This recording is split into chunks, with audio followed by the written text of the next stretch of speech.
সম্মিলিত ইসলামী ব্যাংক নিয়ে কিছু গোষ্ঠী পরিস্থিতি ঘোলাটে করার চেষ্টা করছে বলে অভিযোগ করলেন গভর্নর আহসান এইচ মনসুর। একীভূত 5 ব্যাংকের টাকা জমা রাখার জন্য আমানতকারীদেরও দায়ী করেন তিনি। বলেন, লুটের ঘটনা জেনেই অধিক মুনাফার লোভে এসব ব্যাংকে টাকা জমা রেখেছিলেন তারা।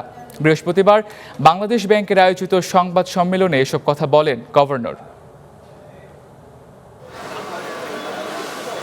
শরিয়া ভিত্তিক ফার্স্ট সিকিউরিটিজ, সোশ্যাল ইসলামী, ইউনিয়ন, গ্লোবাল ইসলামী ও এক্সিম ব্যাংককে একীভূত করে সম্মিলিত ইসলামী ব্যাংক গঠন করে সরকার। ব্যাংকগুলোতে 2024 ও 2025 সালের আমানতের বিপরীতে মুনাফা কমিয়ে 4% করায় তৈরি হয়েছে অসন্তোষ।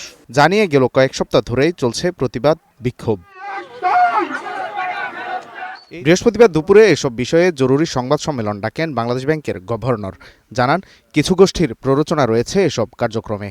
এখানে কোনো যে বড় কোনো সমর্থন ছিল সেটা আমি মনে করি না, কিন্তু কিছু ব্যক্তি বা গোষ্ঠী হয়তো এখানে ইন্ধন যুগিয়ে জিনিসটাকে একটু ঘোলাটি করার চেষ্টা করেছিল। ভরসা পেতে নিজেকে হতে হয় পাতের মতো দৃঢ়, ঠিক যেমনটা জেরুসালেম। গভর্নর বলেন, 2 বছরে হাজার হাজার কোটি টাকা লোকসান দিয়েছে একীভূত 5 ব্যাংক। তাই শরিয়া অনুযায়ী আমানতকারীরা মুনাফা পাবেন না, তবে এহসান বা অনুকম্পায় তাদের 4% মুনাফা দিচ্ছে সরকার।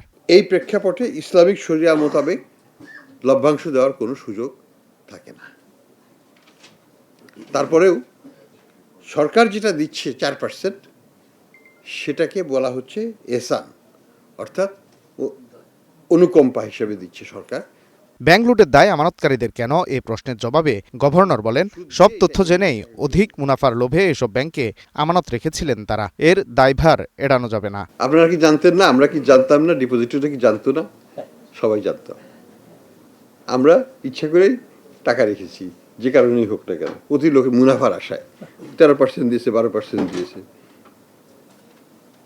দায়ভার তো সবারই পরিবর্তাবে। সরকার কেন সবকিছু দিতে পারবে? সরকারকে সেই সক্ষমতা আছে? গভর্নর জানান, আগামী ফেব্রুয়ারি থেকে আমানতের পুরো মুনাফা তুলতে পারবেন সম্মিলিত ইসলামী ব্যাংকের আমানতকারীরা। Walid Sakib, Star News, Dhaka.